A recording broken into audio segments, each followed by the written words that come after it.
Bendito el Eterno, el Uno y lo único, que no hay nada excepto Él. Bendito sea su nombre. Y shalom a todos.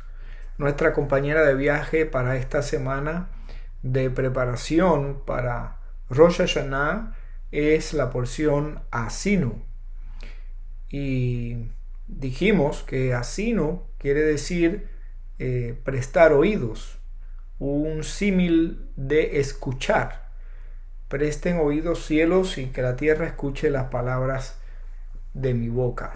Así empieza este canto de Moisés, que es también el canto de toda la creación.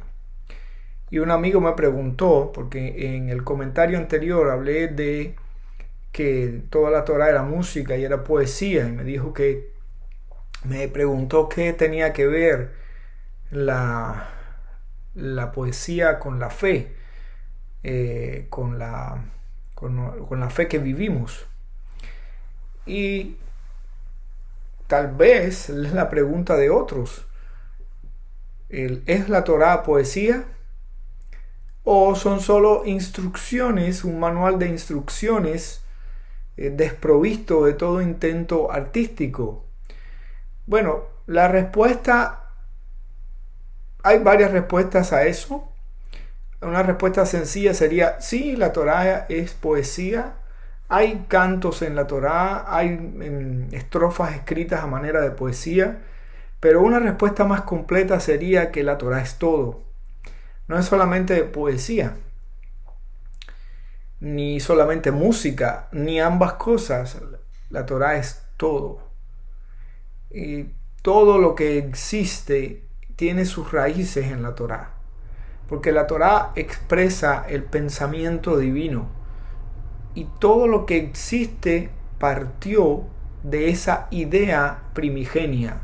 Así que no solamente música y poesía, sino que todo está incluido en la Torá.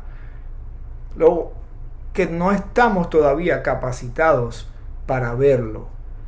Y dijimos que este canto representa esa era, esa dimensión en que tengamos un nivel de conciencia superior, apto para entendernos con toda la creación. Y respondiendo así, ¿a qué tiene que ver?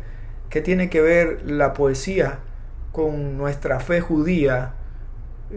Además de eso que dije, puedo decir también de una manera más que tiene que ver más con mi profesión de escritor, es que la poesía y la fe son dos niveles del mismo fenómeno. Ambas tienen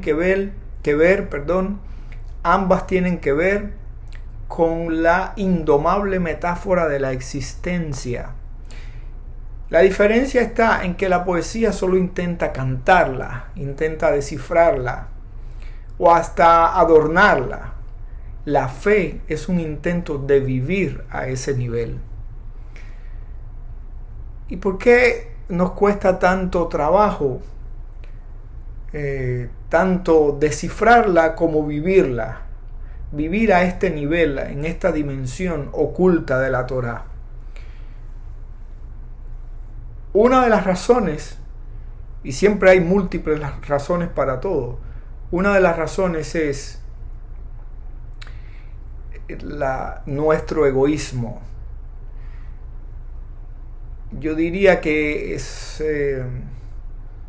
el tipo de recipiente que somos, es lo que nos impide desarrollarnos hasta ese nivel.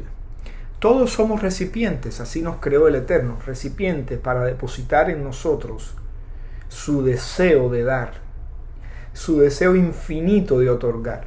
Somos receptáculos. Pero la forma de un recipiente lleva en sí misma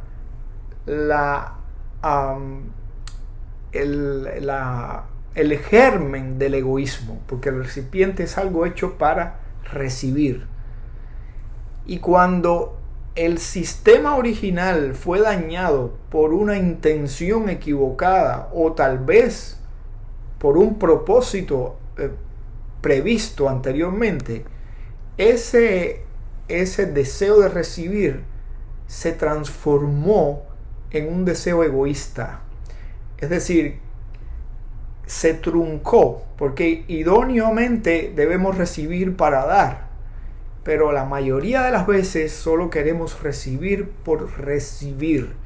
Y eso es lo que nos frustra, eso es lo que nos impide un nivel de realización a ese nivel tan elevado que podamos entender, que podamos ver lo que ahora no vemos ni en la Torá ni en la vida. Y yo creo que ese es el mal más grande de la humanidad. ¿Cómo domar esa fiera del egoísmo que hace presa de nosotros continuamente? Mi receta particular es descentralizarnos, porque todos tenemos esa tendencia a ubicarnos como el centro del mundo. Y una manera sería descentralizar un poco eso. Cuando pensemos en nosotros, no pensemos en la primera persona del singular, yo. Tratemos de vernos como tú o como él o ella, en segunda o tercera persona, no como yo, porque una vez que uno dice yo, uno se está enfocando demasiado en uno y está excluyendo el resto de la creación. Entonces, un intento sería descentralizarnos y pensar en nosotros como en una segunda persona o en una tercera persona. Y que cuando nos miremos desde lejos, cuando nos miremos como tú o como él, entonces podremos juzgarnos con más imparcialidad y podremos tener la capacidad de reaccionar de una manera diferente ante cualquier situación, porque siempre que estemos actuando como yo, la reacción va a ser inmediata. Alguien me dijo, alguien me hizo algo y voy a reaccionar. Pero cuando me miro desde afuera, como un segundo sujeto, un tercer sujeto, puedo tener la capacidad de decidir y decir, ¿qué haría esta persona en esta situación? Y lo mejor sería poner el factor Torah en ese razonamiento. ¿Qué quiere la Torah? ¿Qué quiere el Eterno que haga esta persona en un momento así? Yo sé que todos los momentos no tienen el mismo nivel de exigencia, pero si nos adiestramos en esto, si nos entrenamos continuamente, podemos convertirlo en una segunda naturaleza.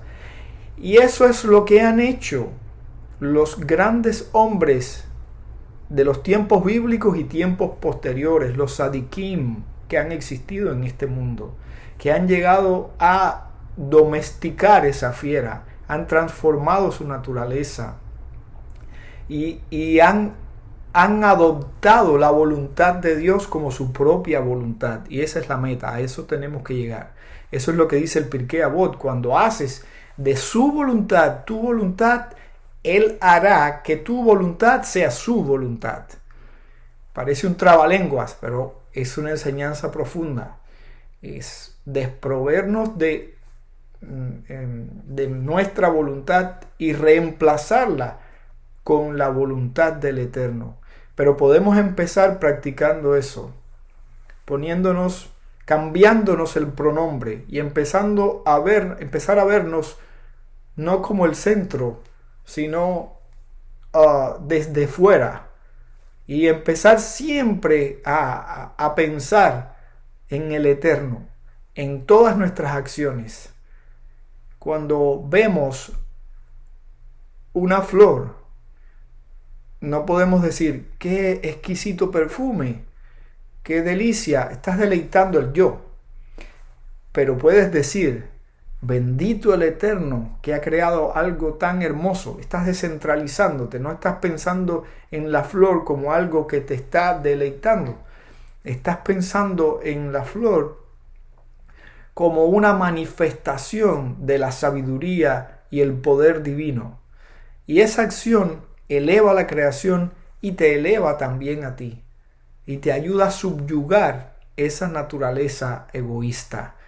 Y cuando digo esto de una flor, pero lo podemos decir de un pan, de una copa de vino, lo podemos decir de un día hermoso, soleado o nublado o ventoso o de cualquier escenario.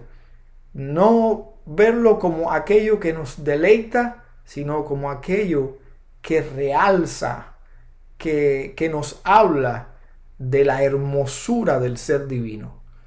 Y de esa manera vamos a entrar poco a poco en la dimensión de los sabios, de los profetas, que ya no hablaban en su nombre, porque dejaron de ser yo y optaron el yo supremo, el único que en verdad puede decir yo soy.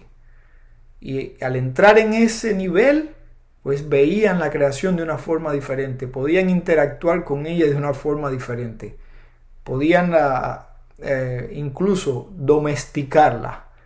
Pero ese es un ejercicio muy profundo y lleva una entrega total.